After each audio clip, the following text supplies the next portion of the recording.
मजदूर सारा सामान उतार कर जा चुके थे। बिखरा सामान रेलवे स्टेशन का सादृश्य पेश कर रहा था।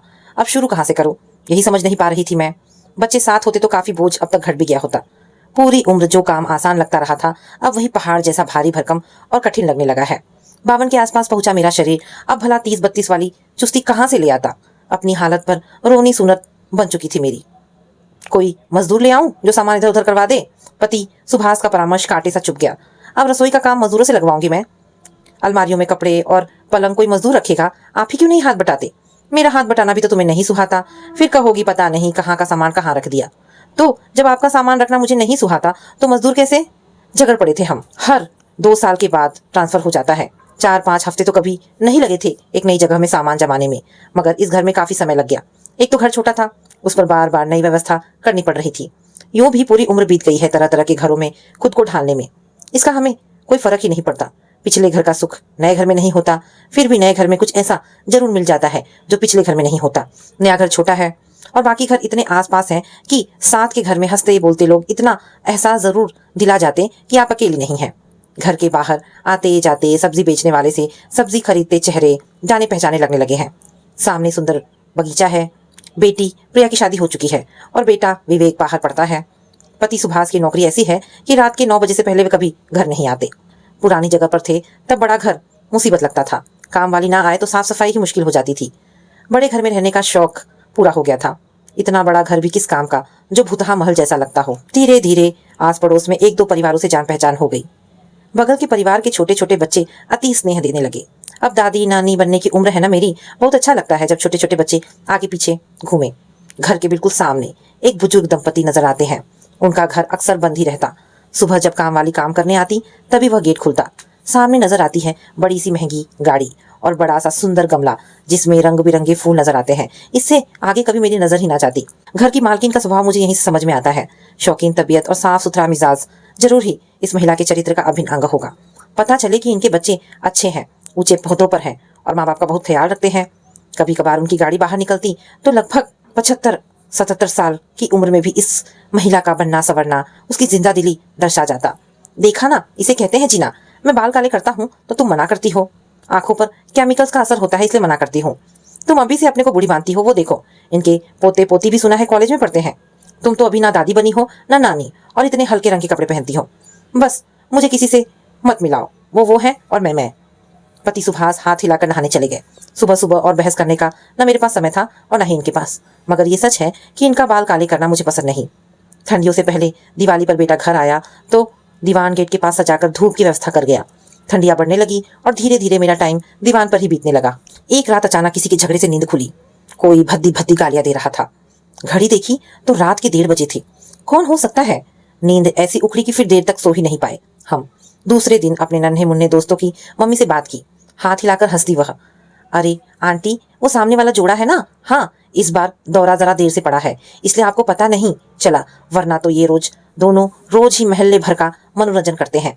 दरअसल महीने भर से मदन अंकल घूमने फिरने बाहर गए थे, सो शांति से समय बीत गया। अवाक सी मैं महिमा से बोली, 75-78 साल का जोड़ा जिसकी एक टांग कब्र में है और दूसरी इस दुनिया में, क्या वो इतनी बेशर्मी से लड़ता है। अरे आंटी, पिछले कई वर्षों से हम इन्हें इसी तरह लड़ते झगड़ते देख रहे हैं। जब मैं शादी करके आई थी तभी से इनका तमाशा देख रही हूँ। अब तो आसपास वालों को भी आदत सी हो गई है, कोई भी सीरियसली नहीं लेता इन्हें। लेकिन झगड़े की वजह क्या है। मैंने कहा, इनके पास सब कुछ तो है। खाली दिमाग शैतान का घर होता है आंटी। कहते हैं ना, जब शरीर की ताकत का सही उपयोग ना हो सके तो वो ताकत गलत कामों में खर्च होने लगती है। महिमा एक कॉलेज में मनोविज्ञान की टीचर है।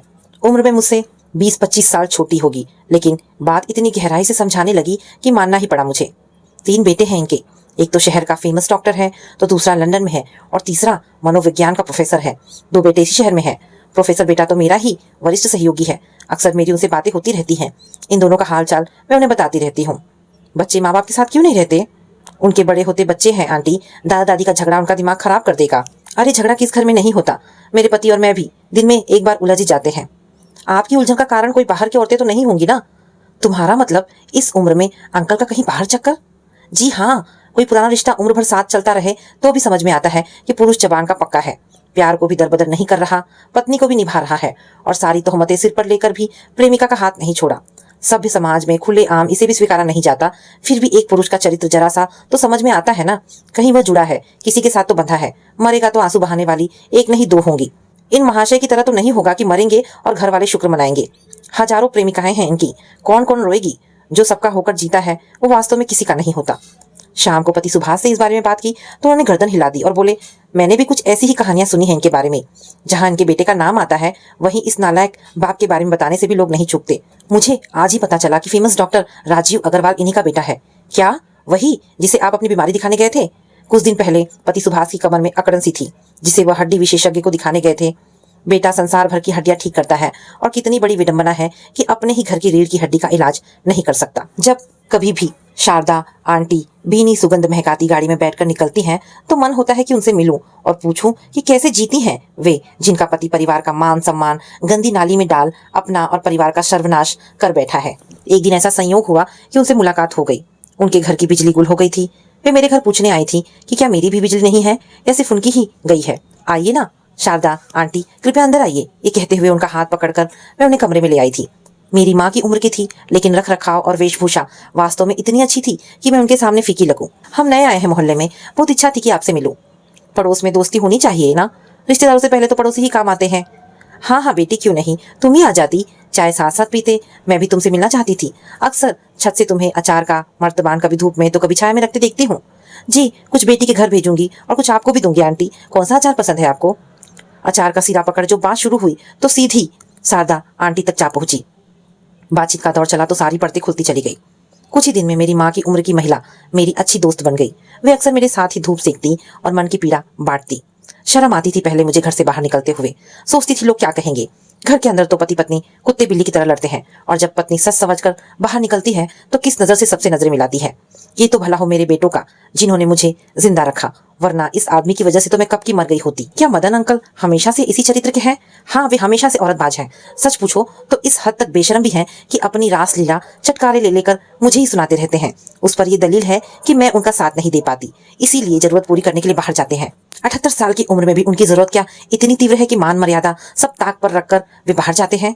माँ समान महिला से ऐसा सवाल पूछना मैं चाहती तो नहीं थी, पर एक औरत होने के नाते मैं इस लोभ से उठ नहीं पाई कि जान पाऊं उस महिला की मानसिक स्थिति जिसका पति ऐसा बदचलन है और जिसके सामने ये सवाल कोई मायने नहीं रखता कि कोई उसके बारे में क्या सोचता है। समाज का डर ही तो है जो इंसान को मर्यादा में बांधता है। 78 साल के तो वे अब हैं, जब वे जवान थे तभी से बाहर का स्वाद उनके लिए सर्वोपरि था। उनकी आंखें भर आई थी, फूट फूट कर रो पड़ी थी वे। मेरा मन भी भर आया था उनकी हालत पर। हमेशा पति की रंग बिरंगी प्रेम कहानियां ही सुनती रही मैं। मेरी अपनी तो कोई प्रेम कहानी बनी ही नहीं। पति के साथ भी मैं इसी तरह जीती रही जैसे कोई पड़ोसी हो, ऐसा बदचलन पड़ोसी जो जब जी चाहे दीवार फांद कर आए और मेरा इस्तेमाल कर चलता बने। तब तलाक का फैशन कहाँ था जो छोड़कर कहीं चली जाती, 3-3 बच्चों के साथ कहाँ जाकर रहती। ये तो अच्छा हुआ जो मेरे घर बेटी ना हुई। बेटी हो जाती तो कौन स्वीकारता उसे? जिनका बाप ऐसा हो उससे कौन इज्जतदार रिश्ता बांधता? आंखें पोंछ रो रही थी शारदा आंटी। कहते हैं ना जीवन में सबका अपना अपना हिस्सा होता है, शायद ऐसा पति ही मेरा हिस्सा था। जैसा मिला उसी को निभा रही हूँ। बस ईश्वर की आभारी हूँ जो बेटे चरित्रवान और मेधावी निकल गए, वरना मेरा बुढ़ापा भी जवानी की तरह ही रोते पीटते निकल जाता। जो सुख मुझे अपने पति से मिलना चाहिए था वह मेरी बहुएं और मेरे बच्चे मुझे देते हैं। मेरी माँ समझाया करती थी कि हमेशा बंद सवर कर रहा करूँ ताकि पति पल्लू से बंधा रहे। वैसा ही आज तक कर रही हूँ, पर जिसको नहीं बंधना होता वह कभी नहीं बन सकता। घाट घाट का पानी ही जिसे तृप्ति दे उसे एक ही बर्तन का जल कभी संतुष्ट नहीं कर सकता। मदन अंकल के पास इतने पैसे कहाँ से आते हैं? क्या बाहर का शरीर सुख मुफ्त में मिल जाता है? और फिर इस उम्र में आदमी रुपए ही तो लुटाएगा। जवानी और खूबसूरती उनके पास है कहाँ जिस पर कोई कम उम्र की लड़की फिसले। रिटायरमेंट की अपनी सारी रकम लगाकर उन्होंने एक अलग घर बनाया है। ज्यादा समय तो वे वही गुजारते हैं। घर आते हैं तो वही गाली गलौज की वजह क्या है? वजह यह है कि मैं जिंदा क्यों हूँ। मर जाऊं तो वे बाहर वालियों के साथ चैन से इस घर में रह सकते हैं ना। अब मैं मर कैसे जाऊं तुम ही बताओ। पहले ही इतना संताप सह चुकी हूँ, पता नहीं वो मेरे किस दुष्कर्म का फल है। अब खुद की जान देकर उस पाप का बोझ क्या और बढ़ा लूं? 1-2 बार तो वे मुझे मारने की कोशिश भी कर चुके हैं, मगर मैं हूं ही इतनी सख्त जान कि मेरी जान ही नहीं निकलती। इतना कहकर शारदा आंटी फिर रोने लगी थी। बातों का सिलसिला चल निकलता तो उनका रोना भी जारी रहता और हंसना भी। आपके घर का खर्च कैसे चलता है? मेरे बच्चे मुझे हर महीने खर्च भेजते हैं और अपने बाप को अलग से देते हैं ताकि वे मुझे तंग ना करे और जितना चाहे घर से बाहर रहें। मैं हैरान थी, ऐसे दुराचारी बाप को बच्चे पाल रहे हैं और उसकी अय्याशी का खर्च भी दे रहे हैं। अपने बच्चों के मुंह से निवाला छीनकर कौन इंसान ऐसे बाप का पेट भरता होगा जिसका पेट सुरसा के मुंह की तरफ फैलता ही जा रहा है? आप लोग इतना सब सहन कैसे करते हैं? तो क्या करें हम? बच्चे औलाद होने की सजा भोग रहे हैं और मैं पत्नी होने की। कहाँ जाए, किसके पास जाकर रोए? जब तक मेरी सांस की डोर टूट ना जाए, यही हमारी नियति है। मैं शारदा आंटी से जब जब मिलती, मेरे मानस पटल पर उनकी पीड़ा और गहरी छाप छोड़ती जाती। सच ही तो कह रही थी शारदा आंटी। इंसान रिश्तों की इस लक्ष्मण रेखा से बाहर जाए भी तो कहाँ, किसके पास जाकर रोए? अपना ही अपना ना हो तो इंसान किसके पास जाए और अपनेपन की तलाश करे? मेकअप की परत के नीचे वे क्या क्या छिपाए रखने की कोशिश करती हैं, मैं सहज ही समझ सकती थी। जरूरी नहीं कि जो आंखें नम ना हो उनमें कोई दर्द ना हो। अक्सर जो लोग दुनिया के सामने सुखी होने का नाटक करते हैं, ज्यादातर वही लोग अंदर से खोखले होते हैं। इसी तरह कुछ समय बीत गया। मुझसे बात करके वे अपना मन हल्का कर लेती थी। उन्हीं दिनों एक शादी में शामिल होने के लिए मुझे उत्तराखंड जाना पड़ा। जाने से पहले शारदा आंटी ने मुझे 10,000 रुपए शॉल लाने के लिए दिए थे। मैं और मेरे पति सुहास लंबी छुट्टी पर निकल पड़े। लगभग 15 दिन के बाद हम वापस आए। रात देर से पहुंचे थे, इसलिए खाना खाया और सो गए। अगले दिन सुबह उठे तो 15 दिन का छोड़ा घर व्यवस्थित करते करते ही शाम हो गई। चलते फिरते मेरी नजर शारदा आंटी के घर पर पड़ जाती तो मन में ख्याल आता कि आई क्यों नहीं आंटी। जब हम गए थे तो उन्होंने सफर के लिए मेथी के पराठे साथ बांध दिए थे और गर्मा गर्म चाय और अचार के साथ उन पराठों का स्वाद अभी तक मुंह में है। शाम के बाद रात और फिर दूसरा दिन भी आ गया। मैंने ही उनकी शॉल अटैची से निकाली और देने उनके घर चली गई, लेकिन गेट पर लटका ताला देख मुझे लौटना पड़ा। अभी वापस आई ही थी कि पति का फोन आ गया। ममता, तुम कहाँ गई थी? अभी मैंने फोन किया था। हाँ, मैं थोड़ी देर पहले ही सामने वाली आंटी को शॉल देने गई थी, मगर वे मिली नहीं। वे बात करते करते थोड़ा रुक गए और फिर धीरे से बोले, शारदा आंटी का निधन हो गया है। आज 10 दिन हो गए हैं। मुझे भी अभी पता चला है। मेरी तो मानो चीखें निकल गई थी। फोन के उस तरफ सुभाष बात भी कर रहे थे और डर भी रहे थे। ममता, तुम सुन रही हो ना? ढेर सारा आवेग मेरे कंठ को अवरुद्ध कर गया। मेरे हाथ में उनकी शॉल थी, जिसे लेकर मैं क्षण भर पहले ये सोच रही थी कि पता नहीं उन्हें पसंद भी आएगी या नहीं। वे रात में सोई और सुबह उठी ही नहीं। लोग तो कहते हैं कि उनके पति ने ही उन्हें मार डाला है। शहर भर में इसी बात की चर्चा है। धम्म से वहीं सोफे पर बैठ गई। पड़ोस की महिमा भी इस समय घर पर नहीं होगी। किससे बात करूं, किससे पूछूं अपनी सहेली के बारे में? भागकर मैं बाहर गई और एक बार फिर से ताले को खींचकर देखने लगी। तभी उधर से गुजरती हुई एक काम वाली मुझे देखकर रुक गई। बाह पकड़कर फूट फूट कर रोने लगी। याद आया, यही काम वाली तो शारदा आंटी के घर काम करती थी। क्या हुआ था आंटी को? मैंने हिम्मत करके पूछा। मैडम जी, जिस दिन सुबह आप गई उसी रात अंकल जी ने सिर में कुछ मारकर आंटी जी को मार डाला। शाम को मैं आई थी बर्तन धोने तो आंटी जी उदासी बैठी थी, आपके बारे में बातें करने लगी। कह रही थी मन नहीं लग रहा था ममता के बिना। शारदा आंटी का सुंदर चेहरा मेरी आंखों के सामने कौंध गया। बेचारी तमाम उम्र अपने आप को सजा सवार कर रखती थी। चेहरा संवारती रही, जिसका अंत इस तरह हुआ। रो पड़ी मैं। मालती भी जोर से रोने लगी। कोई रिश्ता नहीं था हम तीनों का आपस में। मरने वाली के अपने कहाँ थे हम? पराए रो रहे थे और अपने ने तो जान ही ले ली थी। दोपहर को महिमा आई तो सीधी मेरे पास चली आई। आंटी, आप कब आई? देखिए ना, आपके पीछे कैसा अनर्थ हो गया। रोने लगी थी महिमा भी। सदमे में लगभग सारा मोहल्ला था। पता चला कि मदन अंकल तभी से गायब है। डॉक्टर बेटा आकर माँ का शरीर ले गया था। बाकी अंतिम रस्में उसी के घर पर हुई थी। तुम गई थी क्या? हाँ, लंदन वाला बेटा भी आजकल यही है। तीनों बेटे इतना रो रहे थे कि क्या बताऊं आपको आंटी। मदन अंकल ने ये अच्छा नहीं किया। सुजय तो कह रहा था कि बाप को फांसी चढ़ाए बिना नहीं मानेगा, लेकिन बड़े दोनों भाई उसे समझा बुझाकर शांत करने की कोशिश कर रहे थे। सुजय लंदन में जाकर बस जाना ज्यादा बेहतर समझता था, इसलिए साथ ले जाने को माँ के कागज पत्र सब तैयार किए बैठा था। वो नहीं चाहता था कि माँ इस गंदगी में रहे। घर का सारा वैभव, सारी सुंदरता इसी सुजय की दी हुई थी। सबसे छोटा था और माँ का लाडला भी। हर सुबह माँ से बात करता था, उसका नियम था। शारदा आंटी की बातों में भी सुजय का जिक्र ज्यादा होता था। तुम चलोगी मेरे साथ महिमा? मैं उनके घर जाकर उनसे मिलना चाहती हूँ, इसलिए तो आई हूँ। आज 13वीं है। आज 4 बजे उठाला हो जाएगा, आप तैयार रहना। आंखें पोंछती हुई महिमा चली गई। मन जैसे किसी ने मुट्ठी में बांध रखा था मेरा। नाश्ता वैसे ही बना पड़ा था, जिसे मैं छू भी नहीं पाई थी। संवेदनशील मन समझ ही नहीं पा रहा था कि आखिर शारदा आंटी का कसूर क्या था। पूरी उम्र जो महिला मेहनत कर बच्चों को पढ़ाती लिखाती रही, पति की मार सहती रही, क्या उसे इसी तरह मरना चाहिए था? ऐसा दर्दनाक अंत उस औरत का जो अकेली रहकर सब बर्दाश्त करती रही। एक आदमी जरा सा नंगा हो रहा हो तो हम उसे किसी तरह ढकने की कोशिश कर सकते हैं ममता, लेकिन उसे कैसे ढके जो अपने सारे कपड़े उतार चौराहे पर जाकर बैठ जाए? उसे कहाँ से ढके? इस आदमी को मैं कहाँ से ढांपने की कोशिश करूं बेटी? मुझे नजर आ रहा है इसका अंत बहुत बुरा होने वाला है। मेरे बेटे सिर्फ इसलिए इसे पैसे देते हैं कि ये मुझे तंग ना करे। जिस दिन मुझे कुछ हो गया इसका अंत हो जाएगा। बच्चे इसे भूखों मार देंगे। बहुत घृणा करते हैं वे अपने बाप से। शारदा आंटी के कहे शब्द मेरे कानों में गूंजने लगे। पुनः मेरी नजर घर पर पड़ी। यह घर भी मदन अंकल कब का बेच देते अगर उनके नाम पर होता। वह तो भला हो शारदा आंटी के ससुर का, जो मरते मरते घर की रजिस्ट्री बहू के नाम पर कर गए थे। शाम 4 बजे महिमा के साथ मैं डॉक्टर राजीव के घर पहुंच गई। वहां पर भीड़ देखकर लगा मानो सारा शहर ही उमड़ पड़ा हो।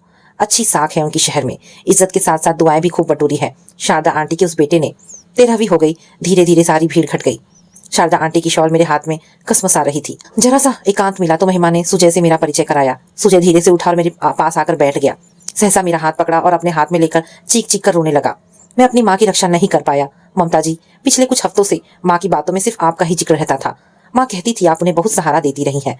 आप वह सब करती रही जो हमें करना चाहिए था। जिस सुबह आप बाहर जाने वाली थी, उसी सुबह जब मैंने माँ से बात की तो उन्होंने बताया कि बड़ी घबराहट हो रही है। आपके जाने के बाद वे अकेली पड़ जाएंगी।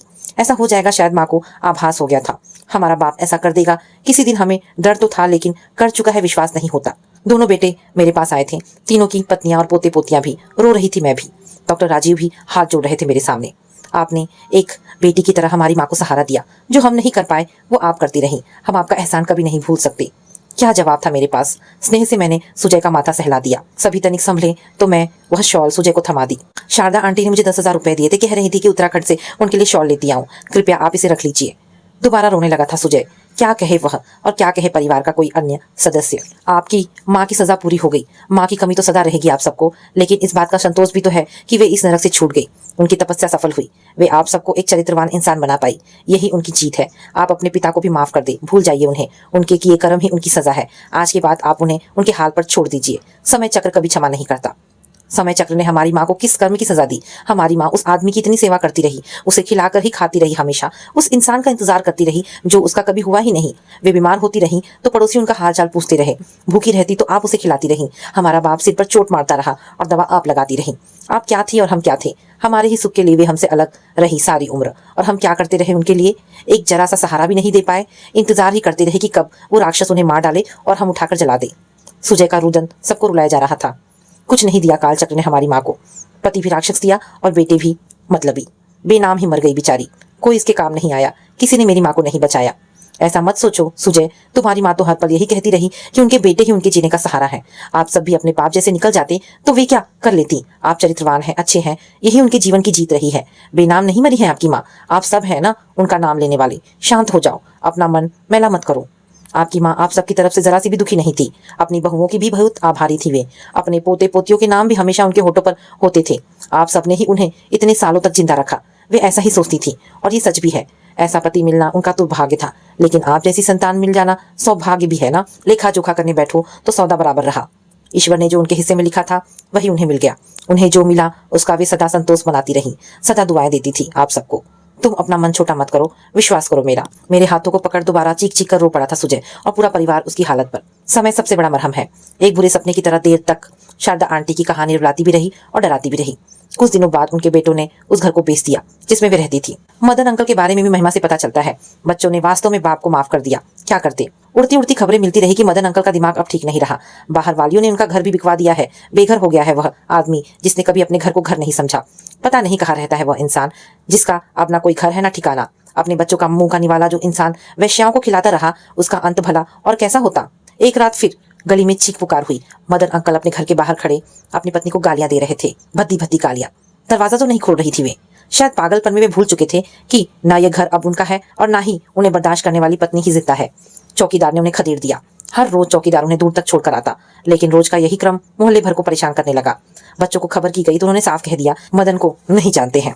कोई जो भी सुलूक चाहे उनके साथ कर सकता है। किसी ने पागल खाने में खबर की। हर रात का तमाशा सबके लिए असहनीय होता जा रहा था। एक रात पागल खाने की गाड़ी आई और उन्हें ले गई। मेरे पति सुभाष सब देख कर आए थे। मन भर आया था उनका।